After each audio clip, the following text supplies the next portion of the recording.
তিনি ঢাকায় পৌঁছেছেন অপরাহ্নে। শেখ মুজিবকে অভ্যর্থনা জানানোর জন্য তেজগাঁও বিমানবন্দরে লক্ষাধিক লোকের সমাগম হয়েছিল স্বতঃস্ফূর্তভাবে।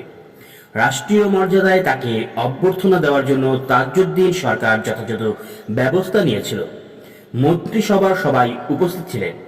উচ্চ পদস্থ সামরিক কর্মকর্তাদের মধ্যে ঢাকায় উপস্থিত সব সেক্টর কমান্ডারকে একসারিতে গ্যাংওয়েতে দাঁড় করানো হয়েছিল। অভ্যর্থনার মুহূর্তটি ছিল খুবই ভাবাবেগপূর্ণ।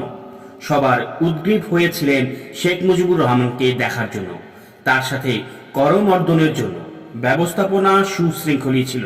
প্লেন গ্যাংওয়েতে এসে থামার পর দরজা খুলে দিলে শেখ মুজিবকে সরাসরি দেখামাত্র লক্ষ লোক জয় বাংলা ধ্বনি দেয়। ঠিক সেই মুহূর্তে আকস্মিকভাবে দুই ছাত্রনেতা খসরু ও মন্টু এবং শেখ মুজিবের এক দেহরক্ষী খাকি পোশাকে কোমরে পিস্তল বহন করে দ্রুত সিঁড়ি বেয়ে উপরে উঠে শেখ মুজিবকে আলিঙ্গন করে। এক্ষেত্রে সেদিন রাষ্ট্রীয় প্রোটোকল রক্ষা করা হয়নি। দাপট ছিল এক ছাত্র নেতৃবৃন্দেরই। এই ঘটনা অশোভন এবং অমর্যাদাকর ছিল। অস্থায়ী রাষ্ট্রপতি সৈয়দ নজরুল ইসলামের মর্যাদাও ক্ষুণ্ণ করা হয়েছিল। সেদিনের সেই মাহেন্দ্র খনের এমন বিশৃঙ্খলা দেখা দিয়েছিল। নবীন রাষ্ট্রে রাজনীতিতে অনভিজ্ঞ ও স্বল্প শিক্ষিত এই ছাত্রনেতাদের প্রভাব যে অটুট থাকবে তার আভাস পাওয়া গেল। আনন্দে আত্মহারা লাখো মানুষ বিমানবন্দর থেকে রেসকোর্স ময়দান পর্যন্ত তাকে প্রাণঢালা সংবর্ধনা জানায়। লাখো মানুষের ঢল চারদিকে। প্রাণপ্রিয় নেতাকে এক নজর দেখার জন্য সবাই ব্যাকুল। আবেগ উদ্বেল জনতার ভেতর দিয়ে খোলা ট্রাকে মহানায়ক রেসকোর্সের ময়দানের দিকে যাত্রা করেন। অপ্রয়োজনীয়ভাবে খোলা ট্রাকে উদ্যত অস্ত্র হাতে তাকে পাহারা দেয়ার বাহাদুরি দিচ্ছিলেন তরুণ মুক্তিযোদ্ধাদের একটি শহুরে গ্রুপ। এর মধ্যে দুজনের একজন ছিলেন রূপালী পর্দার নায়ক খসরু, অন্যজন মঞ্চের নাসিরুদ্দিন ইসু, যারা ইতিহাসের রঙ্গমঞ্চে অভিনয় শুরু করলেও পরবর্তীতে সময়ে নাটক আর সিনেমার পর্দাকেই অধিক আকর্ষণীয় বলে মনে করেছিলেন। জনতার ভিড় ঠেলে সেদিন ধীরগতিতে ট্র্যাকটি রেসকোর্স পৌঁছাতে সময় নিয়েছিল 2.5 ঘন্টা। মানে আজকের প্রধানমন্ত্রীর কার্যালয়ের সামনে থেকে শাহবাগ মোড় পর্যন্ত সেদিন যেতে এত দীর্ঘ সময় লেগেছিল। মহা জ্যামের শহরে বসবাসকারী আজকের প্রজন্মের অনেকের কাছে এটা অস্বাভাবিক মনে নাও হতে পারে। এই সময়ের মধ্যেই ট্রাকে পাশে দাঁড়ানো আনন্দ উদ্বেল অস্থায়ী সরকারের প্রধানমন্ত্রী তাজউদ্দিনের কানের কাছে মুখ নামিয়ে শেখ মুজিব বলেছিলেন, তাজউদ্দিন, আমি কিন্তু প্রধানমন্ত্রী হব।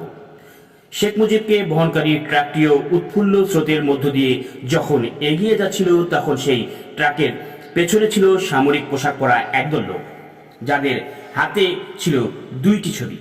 একটি দুটি ভারতের প্রধানমন্ত্রী ইন্দিরা গান্ধীর, আরেকটি ছিল ইন্দিরা গান্ধী এবং শেখ মুজিবের যৌথ ছবি, যেখানে সংস্কৃত ভাষায় লেখা ছিল মুগুক উপনিবেশ মন্ত্র, যা ভারতের রাষ্ট্রীয় নীতিবাক্য হিসেবে গৃহীত হয়েছে।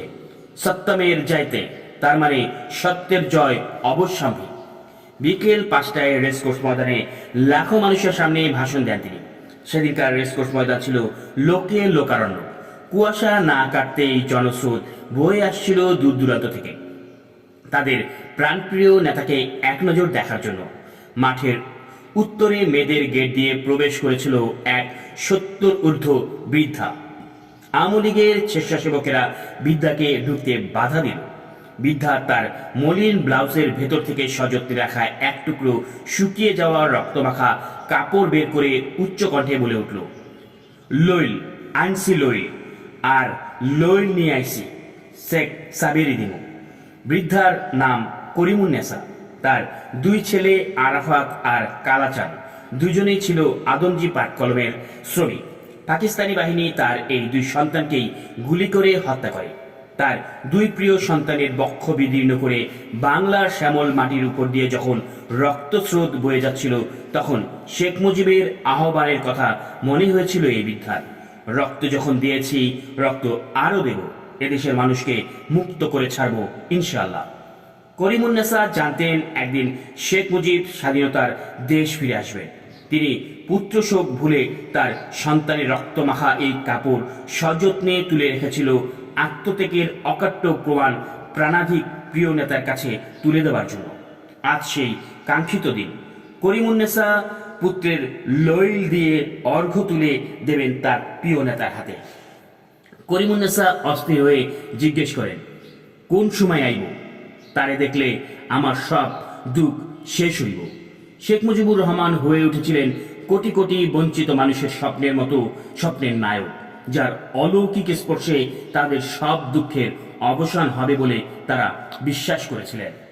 রমনা রেসকোর্স ময়দানের জনসভাস্থলে বঙ্গবন্ধু ভাষণ শোনার জন্য সকাল থেকেই মানুষের ঢল নেমেছিল। নতুন রাষ্ট্রের আনকোরা অনভিজ্ঞ মন্ত্রীরা মঞ্চে উঠলেন। শেখ মুজিবের সাথে ডক্টর কামাল হোসেনও মঞ্চে উঠলেন। কামাল হোসেন মঞ্চে উঠে দাঁড়ালে জনতা ক্ষিপ্ত হয়ে প্রতিবাদ জানায়। সে সময় শেখ মুজিব শেখ আব্দুল আজিজ, যিনি আওয়ামী লীগের প্রতিষ্ঠাতা সদস্য এবং পরে মুজিব সরকারের তথ্য, কৃষি ও যোগাযোগ মন্ত্রী ছিলেন, তাকে বললেন, কামাল সম্পর্কে জনতাকে কি বলবো? তুমি যেটা ভালো মনে করো সেটাই বলো, বললেন আব্দুল আজিজ। উল্লেখ্য, শেখ আব্দুল আজিজ শেখ মুজিবকে তুমি বলেই সম্বোধন করতেন। ডক্টর কামাল হোসেন আমার সাথে জেলে ছিল, এটা বলবে? তাই বলো, শেখ আব্দুল আজিজ ছোট করে উত্তর দিলেন।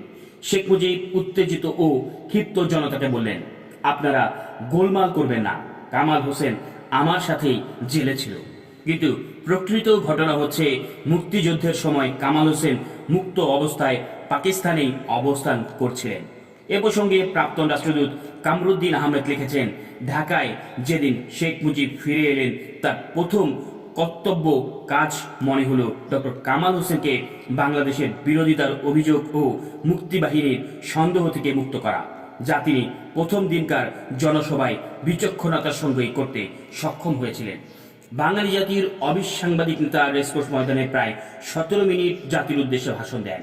সেদিন জনতার উদ্দেশ্যে শেখ মুজিব ঘোষণা দেন, রক্ত দিয়ে হলেও আমি বাঙালি জাতির এই ভালোবাসার ঋণ শোধ করে যাব।